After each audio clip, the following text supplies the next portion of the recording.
Hello students, welcome to my channel maths revision रोज। Students, आज हम चैप्टर 3 स्टार्ट करेंगे। चैप्टर 3 का नेम है अंडरस्टैंडिंग क्वाड्रिलेटरल्स।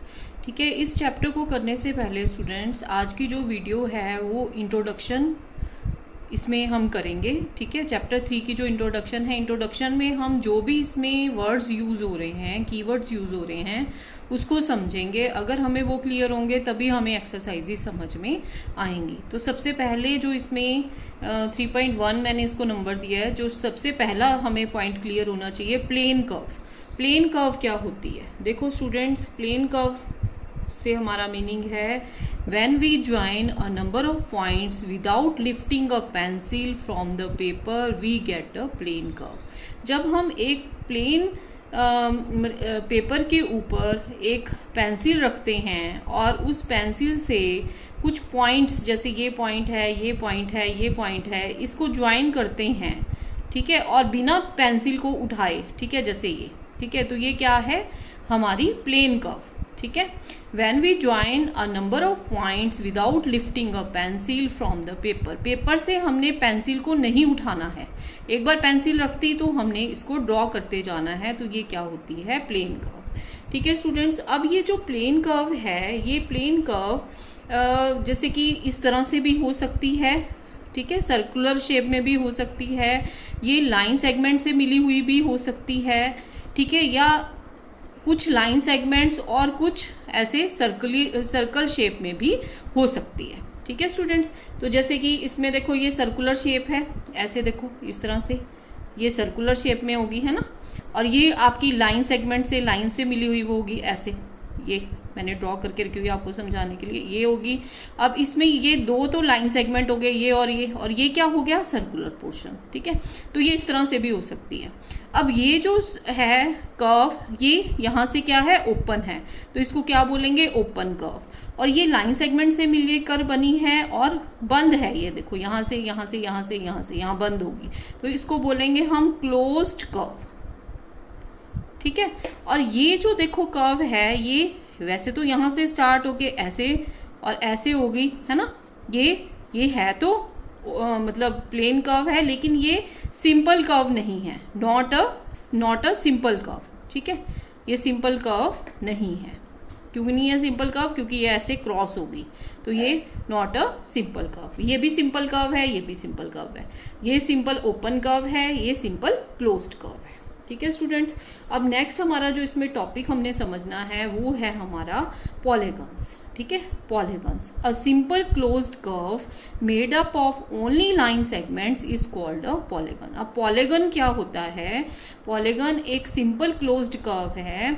अब सिंपल क्लोज्ड कर्व आपको पता चल गया ना, सिंपल क्लोज्ड कर्व यानी कि हमने एक जगह से ड्रॉ करनी शुरू की और लाइन सेगमेंट्स को मिला के ये कर्व बनती है।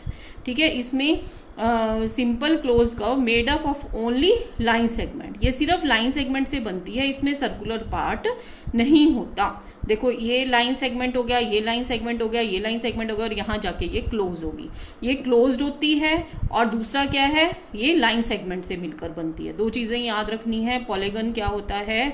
एक सिंपल क्लोज्ड कर्व होती है जो कि किससे बनती है? लाइन सेगमेंट से मिलकर बनती है। ये भी देखो लाइन सेगमेंट से मिलकर बनी है, क्लोज्ड है और सिंपल है। ठीक है, ये भी लाइन सेगमेंट से मिलकर बनी है और ये सिंपल है और क्लोज्ड है। क्लोज्ड मीन्स यहाँ बंद हो गई और सिंपल है ये, है ना, तो ये क्या है? पॉलीगन होता है। ठीक है, पॉलीगन क्या है? Simple closed curve made up of only line segments. ये आपने इसकी डेफिनेशन को लर्न कर लेना। ठीक है, a simple closed curve made up of only line segments is called a polygon. ठीक है स्टूडेंट्स, इसके बाद देखो हमें जो करना है वो है टाइप्स ऑफ पॉलीगन्स। क्या करना है हमें? Types of polygons. जो पॉलीगन्स हैं वो टू टाइप्स के हैं, एक तो कन्वेक्स एंड कनकेव पॉलीगन और दूसरा होता है रेगुलर एंड इररेगुलर पॉलीगन्स। ठीक है students, convex and concave polygon, दूसरा है रेगुलर एंड इररेगुलर पॉलीगन्स। पहले हम कन्वेक्स एंड कनकेव पॉलीगन को समझेंगे। कन्वेक्स पॉलीगन क्या होता है? Convex polygon is closed figure, ये भी क्लोज्ड फिगर है, where all its interior angles are less than 180 degree. जब इसके सभी इंटीरियर एंगल्स क्या होते हैं जो अंदर बनते हैं फिगर के, ठीक है, वो सारे 180 डिग्री से लेस मतलब कम होते हैं, ठीक है। किसी का भी जो मेजरमेंट है वो 180 डिग्री से ज़्यादा नहीं होता। और ये कन्वेक्स पॉलीगन एक क्लोज्ड फिगर होती है, बंद फिगर है जिसमें जो भी अंदर एंगल बन रहे हैं वो 180 डिग्री से कम होते हैं। Hexagon is a closed polygon with 6 sides. Hexagon क्या है, एक क्लोज्ड फिगर है 6 साइड वाली। Since a hexagon has all its interior angles are less than 180 degree, it can be named a convex polygon. अब आपसे कोई कन्वेक्स पॉलीगन का example पूछे तो आप हेक्सागन बोल सकते हो, ठीक है। कन्वेक्स पॉलीगन का एग्जांपल क्या है, हेक्सागन, क्योंकि ये एक रेगुलर पॉलीगन है, इसके जो सारे जो अंदर एंगल्स हैं वो कितने होंगे, एंगल्स लेस देन 180 डिग्री होंगे, ठीक है। Hexagon is a closed polygon with 6 side. Hexagon की 6 साइड होती हैं और ये क्लोज्ड पॉलीगन होता है और इसके सारे ही अंदर वाले एंगल 180 डिग्री से कम होते हैं। It can be named a convex polygon, इसको हम कन्वेक्स पॉलीगन बोल सकते हैं। अगर आपसे कोई कन्वेक्स पॉलीगन का एग्जांपल बोलता है तो आप हेक्सागन बोल दोगे, ठीक है। अब कन्वेक्स पॉलीगन कौन सा होता है, ये क्लोज फिगर होती है, जैसे कि ये देखो मैंने बनाई हुई है, क्लोज फिगर होती है। इसके जितने भी एंगल्स है ना, ये वाला, ये वाला, ये वाला, ये वाला, ये सारे ही इनका मेजरमेंट 180 डिग्री से कम होगा। किसी का भी 180 डिग्री से ज्यादा मेजरमेंट नहीं होगा, ये भी 180 से कम होगा, ये भी 180 से कम होगा, ये भी 180 से कम होगा, ये भी 180 से कम होगा, और ये एक क्लोज्ड फिगर होगी। ध्यान रखना है, कन्वेक्स पॉलीगन क्या होगी, एक क्लोज्ड फिगर होगी और इसके जो भी इंटीरियर एंगल्स हैं हर एक इंटीरियर एंगल 180 डिग्री से छोटा होगा। और इसका एग्जांपल मैंने क्या बताया आपको, हेक्सागन, ठीक है। अब नेक्स्ट है कनकेव पॉलीगन। देखो कनकेव पॉलीगन क्या होता है, कनकेव पॉलीगन वह polygon that is not convex, जो कन्वेक्स नहीं है, इज अ कनकेव पॉलीगन। जो कन्वेक्स नहीं है वो क्या है, कनकेव है। If any interior angles is in a polygon measure more than 180 degree, जब किसी पॉलीगन के अंदर कोई एक एंगल 180 डिग्री से ज्यादा होता है, then that is concave polygon. ये क्या होता है, कनकेव पॉलीगन होता है, ठीक है। A concave polygon looks like a polygon in which at least 2 sides seems to be pushed inward.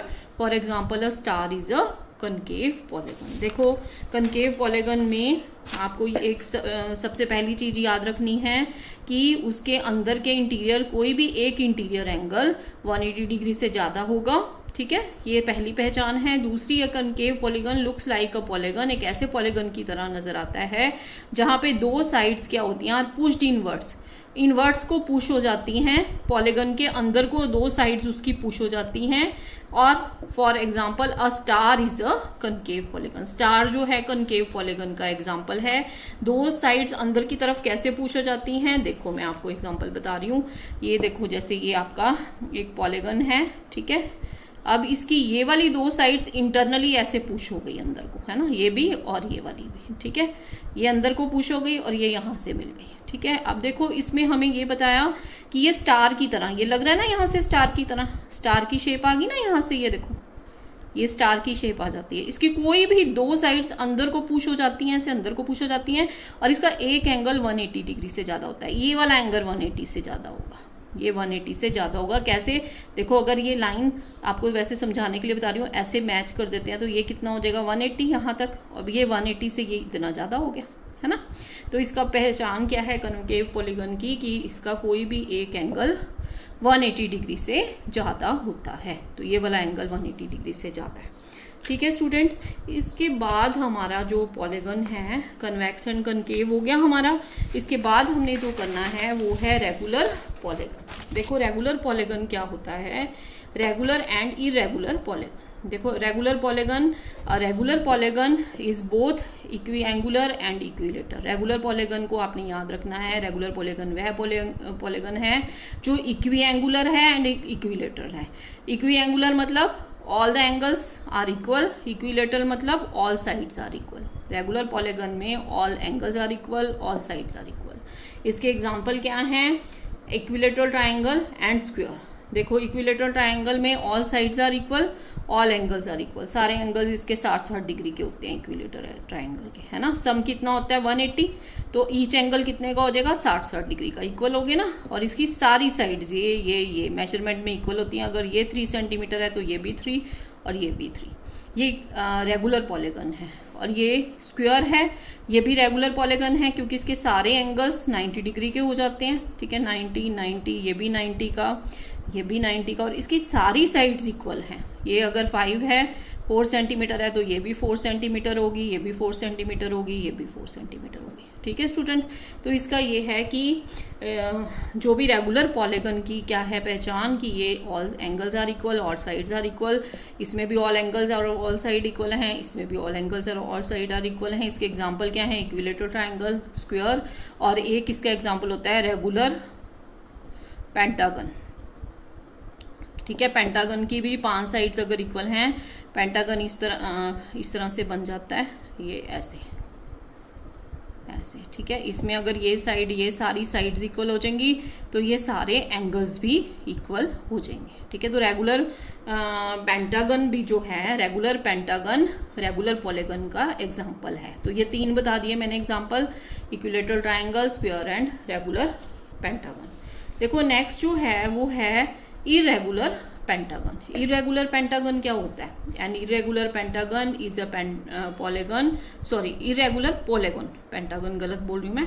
Irregular polygon, irregular polygon वो पॉलीगन है that has straight sides that are not equal to each other and angles that are not equal to each other। अब देखो ये उसका opposite है, इसमें ना तो साइड्स इक्वल हैं सारी, ना ही एंगल्स इक्वल हैं, ठीक है ना। रेगुलर में all sides and all angles are equal, and irregular में कोई भी एक ऐसा पॉलीगन है has straight sides that are not equal, जिसकी साइड्स भी इक्वल नहीं है और एंगल्स भी इक्वल नहीं है। देखो इसमें ये साइड और ये साइड लंबी है, ये छोटी है, ये छोटी है ना, तो ये इक्वल साइड्स नहीं है इसमें। और इसके एंगल भी, ये छोटा है, ये उससे बड़ा हो जाएगा, है ना, ये उससे बड़ा, ऐसे अलग अलग एंगल्स हैं, यानी सबके मेजरमेंट अलग अलग हैं। ना तो इसमें साइड्स इक्वल होती हैं, ना एंगल्स इक्वल होते हैं, ठीक है स्टूडेंट्स। तो ये आपका हो गया। अब इसके बाद जो आपने करना है वो है आपका ये वाला थोड़ा सा पार्ट रह गया, ये भी बता देती हूँ आपको। देखो आपका अगला है sum of measure of the exterior angles of a polygon. देखो जो भी हमारे exterior angle of a polygon होते हैं वो 360 डिग्री के इक्वल होता है, आपको पता होना चाहिए। Sum of the measures of the exterior angle of a polygon is 360 degree. देखो ये एक पॉलीगन है हमारे पास ABCDE, इसके एक्सटीरियर एंगल, इसको साइड को बढ़ा देंगे, ये बन गया। इसमें यहाँ तक था ना, इस साइड को बढ़ा दिया, इधर से इसको बढ़ा दिया, ये बाहर का एंगल बन गया। इस साइड को बढ़ा दिया, ये बन गया एंगल, ये बढ़ा दी, यहाँ बन गया, इसको बढ़ा दिया, यहाँ एंगल बन गया। तो ये सारे जो एक्सटीरियर एंगल ऑफ पॉलीगन हैं, angle 1, angle 2, angle 3, angle 4, angle 5, इनका मेजरमेंट कितना होता है 360 डिग्री, ठीक है स्टूडेंट्स। अब आगे है external angle of a regular polygon. अगर आपको किसी भी पॉलीगन का एक्सटर्नल एंगल निकालना है तो कैसे निकलेगा? एक्सटर्नली, एक्सटीरियर, एक्सटीरियर लिखना यहाँ पे, एक्सटीरियर TERIOR, ठीक है, IOR। मैं इसको लिख देती हूँ दोबारा, आप लोग कंफ्यूज मत होना। EXTERIOR, exterior angle of a regular polygon कैसे निकलता है? 360 degree upon number of sides, ये इसका फॉर्मूला है। अगर हमें साइड्स पता हैं तो हम इसके एक्सटीरियर एंगल निकाल सकते हैं, ठीक है, एक्सटीरियर एंगल निकाल सकते हैं ये वाला। और अगर हमें इसका नंबर ऑफ साइड्स निकालनी है, हमें एंगल एक्सटीरियर गिवन है तो हम नंबर ऑफ साइड्स निकाल सकते हैं, ठीक है। अगर हमें एक्सटीरियर एंगल निकालना है तो नंबर ऑफ साइड्स नीचे आ जाएगा, अगर हमें एक्सटीरियर नंबर ऑफ साइड्स निकालनी है तो एक्सटीरियर एंगल नीचे आ जाएगा, ठीक है। अगर एंगल गिवन है साइड्स निकल सकती हैं, अगर साइड्स गिवन है एंगल निकल सकता है, ठीक है स्टूडेंट्स। इसके बाद आपका ये आपका 3.1 और 3.2 में ये चीज़ें यूज होनी हैं। इसके बाद ना आपकी जो क्वाड्रिलेटर्स की टाइप्स हैं, ठीक है। अब टाइप्स ऑफ क्वाड्रिलेटर्स में देखो आपको ये वाली आनी है। वैसे मैं आपको नेम बता देती हूँ, इसका जो एक्सप्लेनेशन है हम नेक्स्ट वीडियो में करेंगे, ठीक है। देखो स्क्वायर है, ठीक है। ज़्यादा जो आपको इसका मैं एक्सप्लेन ना नेक्स्ट वीडियोस में कराऊंगी, लेकिन आपको अभी इसके नाम पता होना चाहिए। हमारे टाइप्स ऑफ क्वाड्रिलेटर कौन से हैं? स्क्वायर, स्क्वायर में क्या होता है? ऑपोजिट साइड्स आर इक्वल, ठीक है। All angles are opposite angles are equal, ठीक है। इसकी सारी साइड्स इक्वल होती हैं, सारे एंगल्स इक्वल होते हैं, और डायगोनल्स बाइसेक्ट करते हैं ईच अदर को, है ना। और diagonals are perpendicular to each other. Diagonals कौन से होते हैं? इसको इससे मिला देंगे, इसको इससे मिला देंगे, ठीक है। ए बी सी डी एक स्क्वायर है, इसकी all the sides are equal, all the angles are equal, और इसमें जो डायगोनल्स हैं वो इक्वल होते हैं, A C equal to B D, और ये बाइसेक्ट करते हैं एक दूसरे को। इसी तरह से रेक्टेंगल है, रेक्टेंगल में भी ऑपोजिट साइड्स इक्वल होती हैं, ये इसके इक्वल होएगी, ये इसके इक्वल होएगी, ठीक है। ऑपोजिट एंगल्स भी इक्वल होते हैं, ठीक है। ये वाला एंगल इसके इक्वल, ये वाला एंगल इसके इक्वल, डायगोनल्स बाइसेक्ट करते हैं, और diagonals perpendicular to each other होते हैं, ठीक है। इसके बाद पैरेललोग्राम है, इसमें भी opposite sides are equal, opposite angles are equal, diagonals bisect each other. अब ये इसकी प्रॉपर्टीज हैं, ये आपने डिटेल में करनी है, ये चैप्टर में है आपके, चैप्टर 3.3 3.4 करोगे जब, ठीक है। रोम्बस में all the properties of parallelogram, जो पैरेललोग्राम की प्रॉपर्टीज होती हैं वही रोम्बस की होती हैं, और diagonals are perpendicular to each other, ठीक है। एक इसमें और शेप होती है काइट, नंबर 5 पे, ठीक है। क्वाड्रिलेटर्स कौन कौन से हैं? स्क्वायर, देखो सबसे पहले हमने किया square, then rectangle, then parallelogram, then rhombus, then kite, ठीक है। काइट में क्या होता है? The diagonals are perpendicular to each other. अब इसके डायगोनल्स को अगर हम ए को सी से मिला देंगे और बी को डी से मिला देंगे, तो इसके डायगोनल्स क्या होंगे आपस में? They are perpendicular to each other, यानी कि 90 डिग्री का एंगल बनाएंगे यहाँ पे, ठीक है। और इसके जो मेजरमेंट होता है, एंगल ए जो है वो एंगल सी के इक्वल नहीं होता, बी और डी इक्वल होते हैं, ठीक है। ये आपकी बुक में भी बनी हुई है फिगर, ये एंगल इसके इक्वल होगा, ये इसके इक्वल नहीं होगा, ठीक है स्टूडेंट। ये आपके टाइप्स ऑफ क्वाड्रिलेटरल थे। अब आप इसकी इंट्रोडक्शन कर लेना, इसके बाद मैं आपको 3.1 एक्सरसाइज करवाऊंगी, ठीक है। तो पहले इसको आप अच्छे से समझ के अपनी कॉपी में लिख के कर लेना। स्टूडेंट्स प्लीज़ मेरे चैनल को सब्सक्राइब कर देना, ताकि आपके पास मेरी न्यू वीडियोज़ की नोटिफिकेशन आती रहे, और प्लीज़ लाइक और शेयर भी कर देना, और कमेंट्स कर दिया करो आपको समझ आ रहा है नहीं आ रहा स्टूडेंट्स। Thank you students.